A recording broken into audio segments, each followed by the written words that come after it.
Bully Magnets presenta. Actualmente escuchamos mucho del Islam y de los conflictos en Medio Oriente. Sin embargo, la información que solemos tener es limitada. Podemos caer fácilmente en generalizaciones, como al pensar que todos los musulmanes son iguales. Y si te estoy hablando a ti, Donald Trump. ¡Todos los musulmanes son peligrosos! ¡Fuera de mi país! Ah, sí, todos me aman, todos.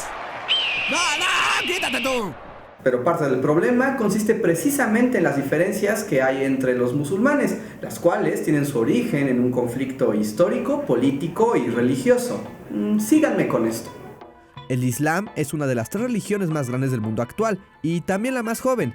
Iniciada por el profeta Mahoma alrededor del año 610 después de Cristo, se consolidó no solo como una potencia religiosa, sino también política y militar. Mahoma, además de líder espiritual, fue estadista y conquistó naciones enteras.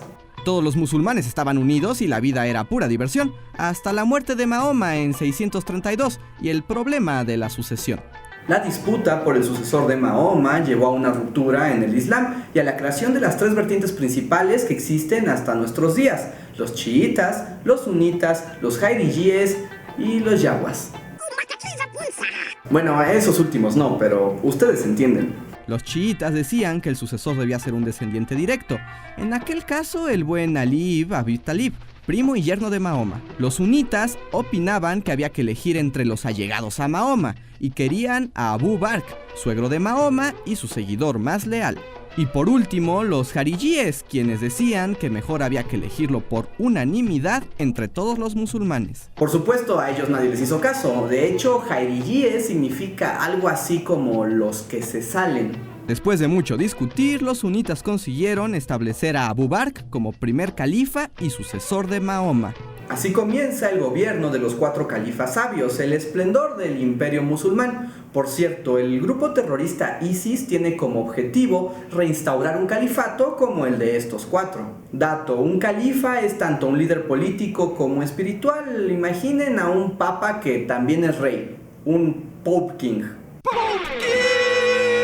Desde entonces, los sunitas forman el grupo más grande entre los musulmanes, y si bien la diferencia religiosa se mantiene, el verdadero motivo del conflicto tiene que ver con la estructura de poder. Estados chiitas y sunitas se dividen el poder de Medio Oriente. Si bien los chiitas son menos, tienen el poder de países como Siria e Irán. Uno de los conflictos en Siria tiene que ver con que su presidente Assad pertenece a los chiitas, mientras que en Siria la mayoría de la población es sunita. ¿Cómo ocurrió esto? Bueno, la respuesta no va a sorprendernos. ¡Toasted!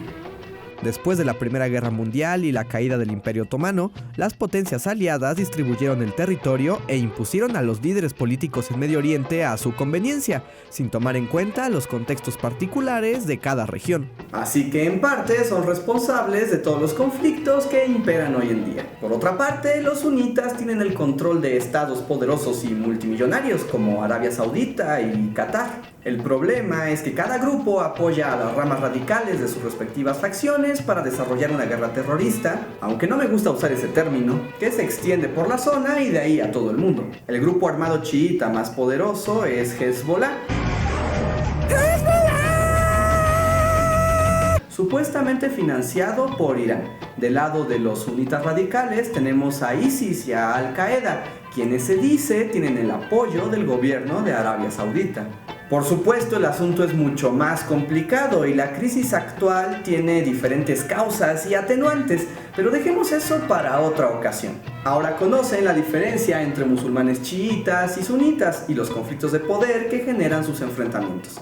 Además, ya les quedará claro que no son nombres de razas de Star Wars, por si aún tenían la duda. Bueno, hasta la próxima.